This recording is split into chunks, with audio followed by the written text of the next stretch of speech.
Over the years, there's been a great many Carry On books published. There's been a great many documentaries, great many programs made about the Carry Ons. None of them have quite given me what I want to read in a book. I'm the kind of person who takes my passion for these films maybe a little bit too far. I want to know exactly where they were filmed. I want to know exactly how I can go and find out where they were filmed. I want to know where all the bloopers and the cock-ups and the gaffes in the films are, because there are plenty in the films if you know where to look for them.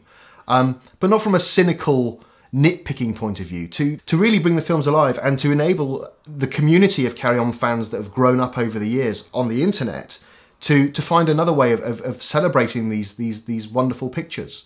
The Carry On films are such a part of English culture. There's not a single person I know who doesn't have some kind of understanding of what the films are about, who doesn't know what matron means, or what Kenneth Williams looks like, or Hattie Jakes and her matron persona.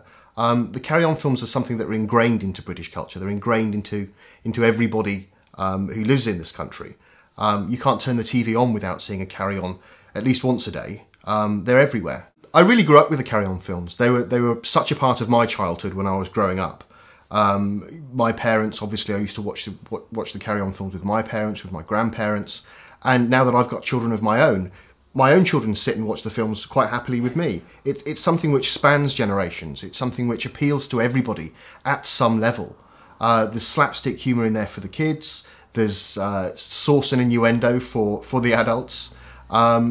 There's something in the Carry On films that can be enjoyed at every level. Back in the early 1990s, it seemed to me a good idea to create a website about something I was interested in. Some kind of website talking about the films and why they were important to me. That was back in 1994. The website's still going. It's taken on a life of its own over the years.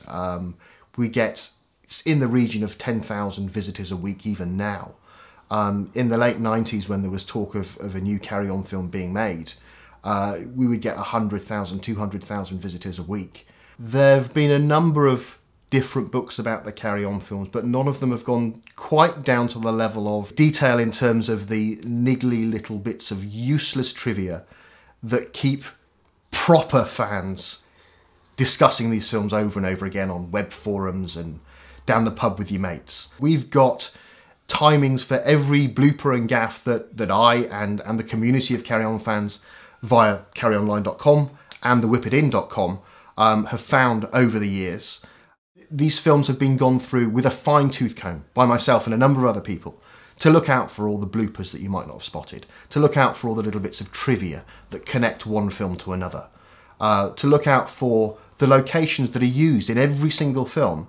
And then we've gone a step further and actually provided links and QR links that you can scan with your phone, which will sat-nav you right to where the location is. Carry On Confidential takes passion for the Carry Ons to a whole new level. It's a proper watcher's guide to the films, designed to be with you while you're watching a Carry On, pointing out bits that you might not have spotted elsewhere, telling you where the films were made, telling you about all the wonderful collectibles that came out along with each of the films, telling you what they were called overseas. It's a complete guide to all of the people who made the films themselves and what happened behind the scenes. It really has something for even the most seasoned Carry On fans, and I hope that anyone who reads it will see that there's something different and new here.